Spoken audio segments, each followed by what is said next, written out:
Hi, it's Laman and this is the Fashion Decode. Today I'm going to be talking about a specific question: do toxic people make better art? So the other day I watched a video where they put together all the problematic fashion designers, and I just realized that all my favorite fashion designers were on that video. So I thought to myself, is it like a coincidence, or like, do toxicity actually lead to better art? Obviously, what I mean by toxic isn't some sort of an insult or anything. What I mean by toxic in this context is people who are a bit controversial. I know that when you clicked on this video, you already had a few people in mind, a few designers in mind, and you thought that I'm going to be talking about them, but you're right, yes, I'm going to be talking about them. So let's get into it. I'm going to start with one of the two designers who actually created this never-ending debate of who's the greatest designer of all time. I'm sure you can guess it. Let's start with Alexander McQueen. So I'm going to try and be as informative and as easily understandable as I can be, because I really want you guys to actually learn something from this. And also, I'm going to use less fashion terminology so that I wouldn't be boring you with extra information. So let's get into it. About McQueen, I'm sure that anyone who's seen his work already knows that there's some sort of a personality into his designs. Like, his work never feels like just clothes. When you look at them, you see a story behind it, and a person with a typical creative mind wouldn't come up with that intense ideas. Okay, so as we all know, he started designing from a very early age, and he actually had 3 sisters, so apparently he was designing for them and he was making clothes for them all the time. I think he was a teenager when he decided to drop out of school and start learning tailoring. Later on, he actually decided to apply for a teaching job at Central St. Martin's, but because of his age, he was actually invited to get enrolled into this master's program. And yeah, he started doing that, and this is the time that we got introduced to this iconic collection that actually shocked everyone. This was his first collection, his graduate collection. It was called Jack the Ripper Stalks His Victims. Well, even from this collection, it was kind of visible what he was trying to do, because people described this collection as being incredibly dark and already quite disturbing.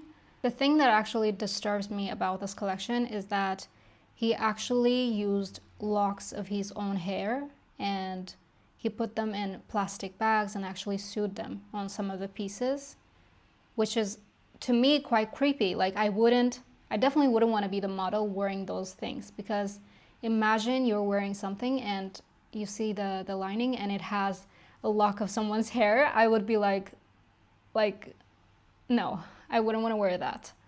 And this is not the only collection that actually creeped me out, because there's another one at 1994. The collection was called Nihilism. This collection is also described to be very, very dark, and even more darker, because it said that photographers mid-show, they were so horrified that they actually stopped taking photos mid-show.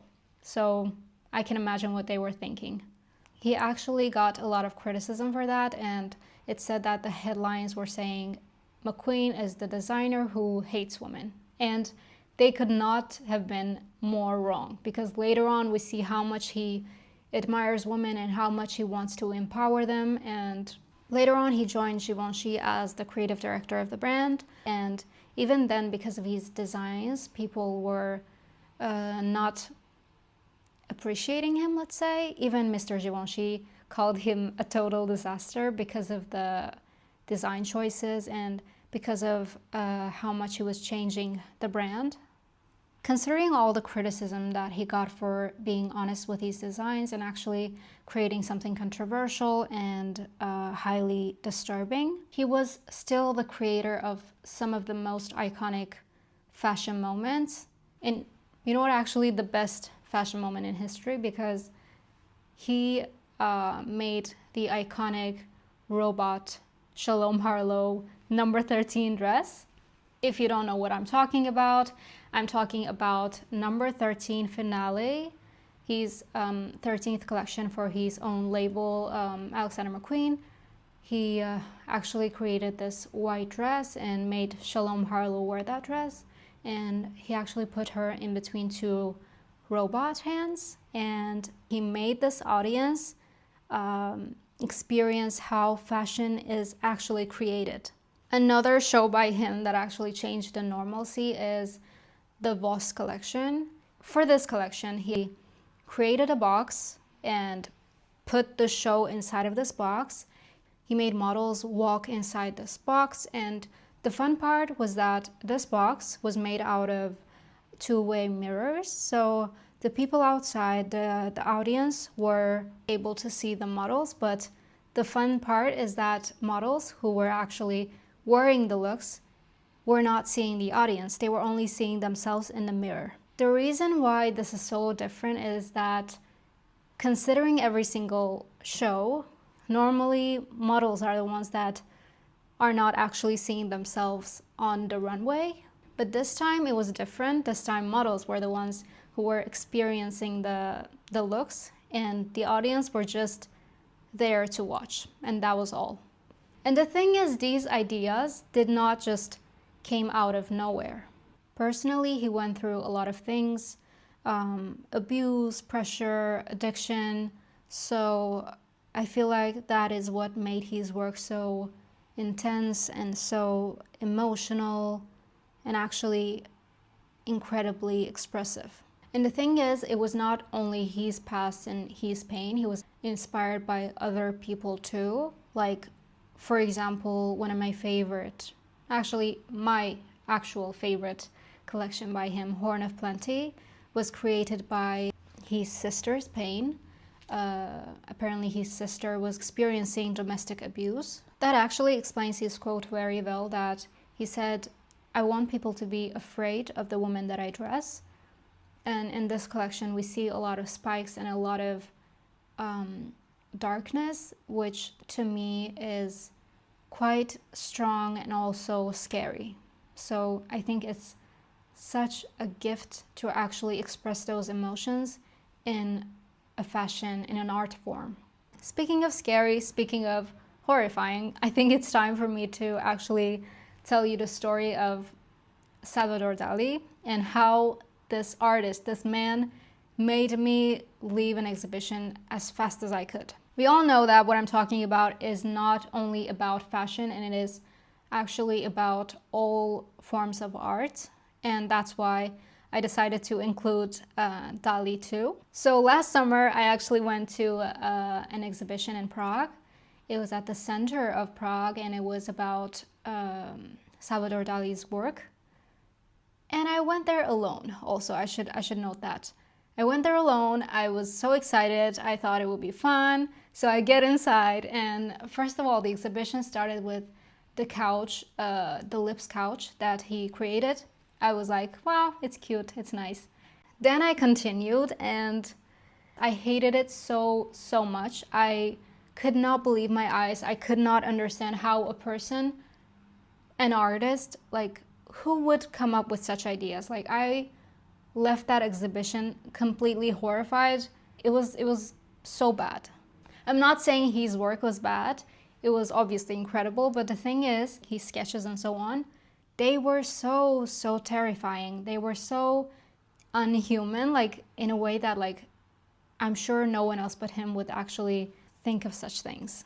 And afterwards, I remember, like, I was so shocked and, like, so unwell that I actually listened to a podcast about his life, and I found out that also he was also a person who was considered different by people. From what I remember, he was into very weird stuff, so I think it was quite normal for him to come up with such ideas. Another designer that deserves a mention, say it with me, John Galliano. He's one of my favorite designers. I very much admire his work. I think regardless of his actions, he is a designer that actually defined fashion, considering his work for Dior, Givenchy, and also Margiela. plus his own brand, Galliano. The thing is, we all know that he actually went through tough times. He had a sort of an addiction that led to him being fired from Dior and took a pause, I think, for a couple of years and actually returned to fashion with Margiela. Even him, he had some difficulties in his past, and he still contributed a lot to fashion, even at such a low state of well-being. So another name that we all know is Coco Chanel. She was very into such controversial and such problematic stuff.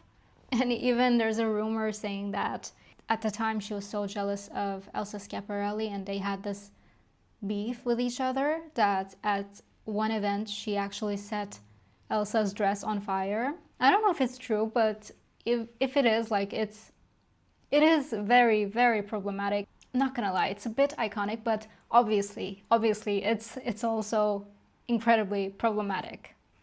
But let's be honest, it's just a tiny bit funny too, because you would never imagine, you know, Coco Chanel or like Elsa Schiaparelli getting into such arguments in like real life events. I don't know for you, but to me, those kind of designers are legends, so I don't even think of them as people. I don't know if it's normal, it's obviously not, but yeah.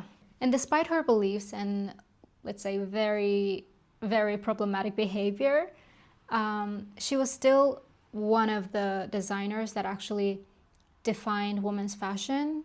And even to this day, people admire Chanel so much, especially these days, you know?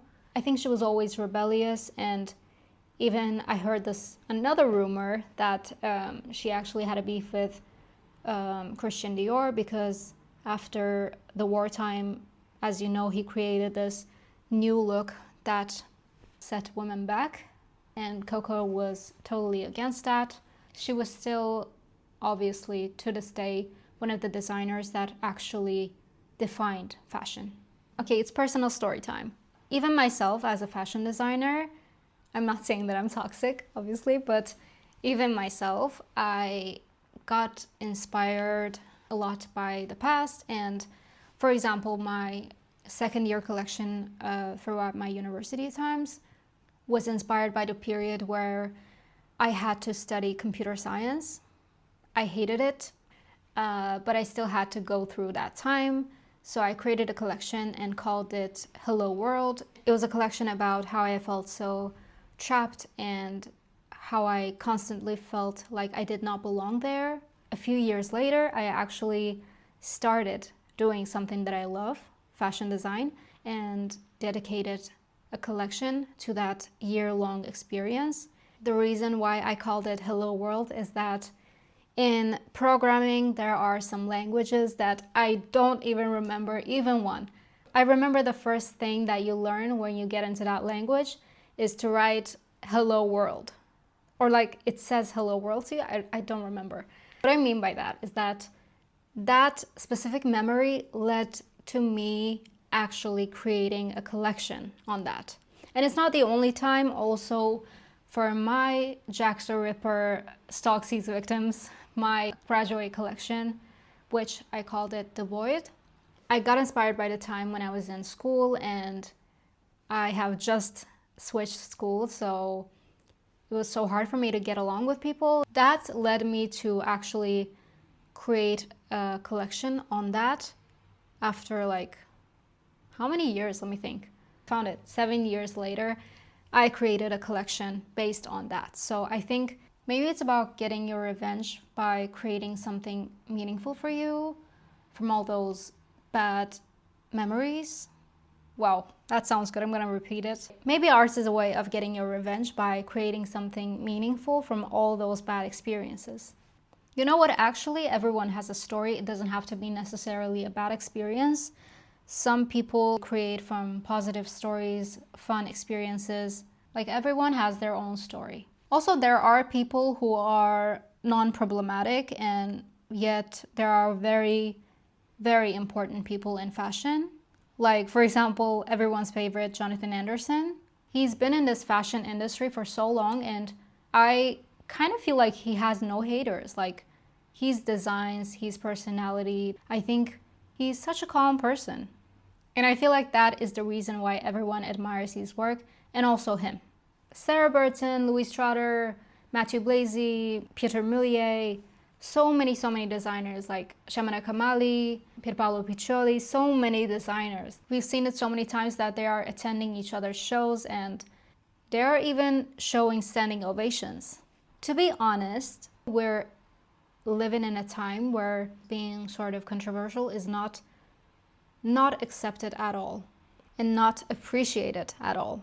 And like these days especially, every single week we are getting the news of a designer leaving a brand. So I feel like it's kind of a risky time to do something chaotic and risk your career. So maybe that could be the reason why people, especially designers, are calmer now. Maybe, I don't know. So actually, considering everything and all the designers that I talked about today, it's very important to know that in this society, every designer with every background has put something to the fashion world and they changed the idea of normalcy. It's kind of a proof that not everyone is viewing the world through the same lenses. That's what makes us human, and that is why everyone has a different interest and everyone is trying to do their best to actually add something to this world. The thing that makes art so wonderful is that there is no specific meaning of art. You can call anything a piece of art because everyone has a different intention and different belief they put into things. If everyone was the same, what would be the point? I really hope that I wasn't rude in any way, and I hope that you really liked what I talked about. Overall, what do you think? Does great art come from painful experiences? Do toxic people make better art? Let me know.